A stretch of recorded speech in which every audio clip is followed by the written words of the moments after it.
안녕하세요. 토방이시우입니다. 오늘은 다가오는 일요일 오후에 치러질 J리그컵 경기 준결승 2차전을 분석해 보도록 하겠습니다.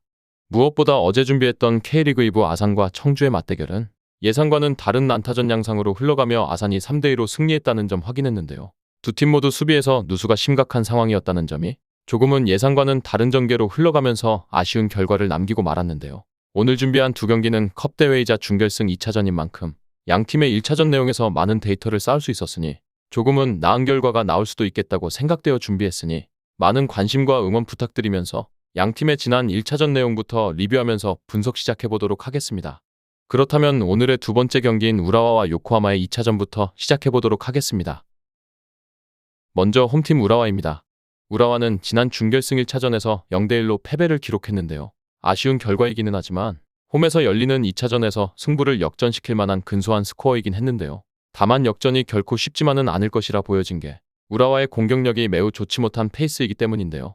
일단 주포인 칸테가 보여주고 있는 폼은 괜찮은 편이지만 칸테를 제외하면 득점을 기대할 만한 선수가 없다는 것이 가장 큰 문제이며 우라와가 승부를 후반에 건다고 하더라도 우라와가 쉽게 득점에 성공할 수 있는 상황 자체는 아니라 보여졌으며 그럼에도 우라와가 중앙에서 쌓는 블록의 견고함은 보장이 가능할 전망인데요. 다만 그동안 마리노스의 강한 공격에는 무너지는 양상이 꽤 강한 편이기도 했고 오른쪽 풀백인 사카이의 지난 경기 퇴장도 나름대로 이번 일정을 앞두고 뼈아픈 대목이라고도 보여졌습니다.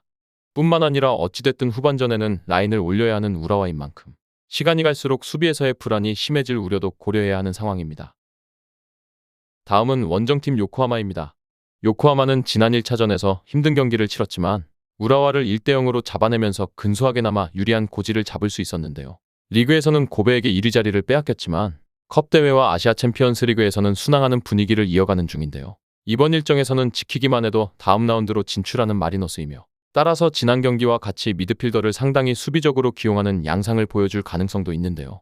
일단 센터백인 하나타카의 시즌아웃 이후에는 중앙에서의 불안이 상당히 심해진 상황인데요. 따라서 굳이 상대가 올라오면서 수비적인 리스크를 지지 않는 이상 적극적으로 공격을 가할 이유는 없다고 보여졌으며 물론 역습 상황에서 로페즈 같은 선수들이 한 골 정도를 더 넣는다면 어느 정도 승부의 쐐기를 박는 것 정도는 충분히 가능하다 보여졌으며 물론 1차적으로 신경 써야 할 부분은 무엇보다 수비이며 로페즈와 엘베르 같은 선수들도 같은 리그에 소속된 고베처럼 선수비와 후역습 성향의 팀을 잘 공략하는 페이스라고 보여지지는 않았습니다.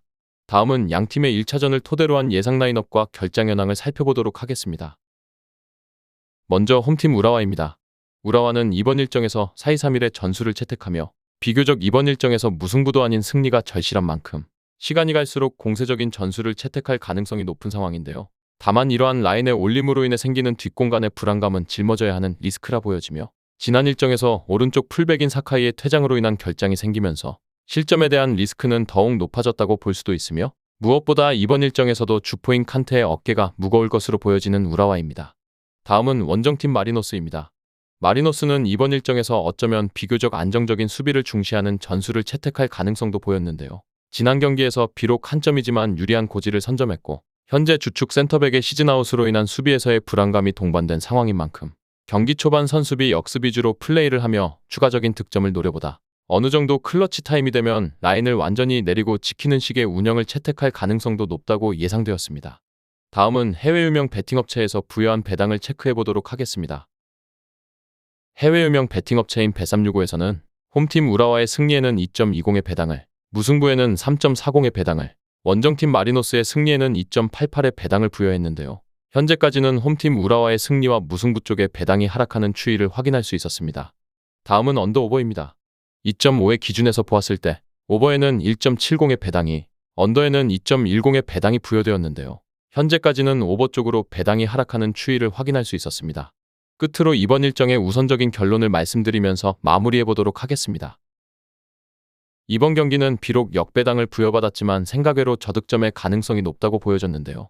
일단 마리노스가 라인을 그다지 올릴 이유가 없다고 판단했는데요. 우라와를 잘 수비하고 추가적으로 한 골 정도를 넣고 최종적으로 승리를 가져가는 플랜을 채택할 가능성이 높다고 보여졌으며 다행히 우라와의 공격이 수비에 비해서는 빈약한 수준이라 마리노스가 2차전에서 승부의 쐐기를 박을 가능성이 높다고 결론지었으며 우선적으로는 저득점을 추천드리면서 후순위로 요코하마의 승리와 핸디캡 승리 쪽 접근을 권장드려보면서 오늘의 두 번째 경기 분석 마무리해보도록 하겠습니다. 정확한 배당 변동에 따른 실시간 추적과 최종 예측은 베팅 마감 직전까지 이루어져야 합니다. 위 부분을 참고하는 베팅이 아닌 더 근시적인 결과는 배당률 흐름의 변화 및 경기 시작 전 결장자 정보에 따라 변동될 수 있습니다. 함께 베팅으로 더 효율적인 승률을 만들고자 만들어낸 채널입니다. 모든 경기를 영상에 담아내기에 한계가 있습니다. 이외 다른 경기들의 정보와 결과 예측 및 더 많은 도움이 필요하시다면 분석방으로 언제든지 연락주세요. 최선을 다해 보이겠습니다.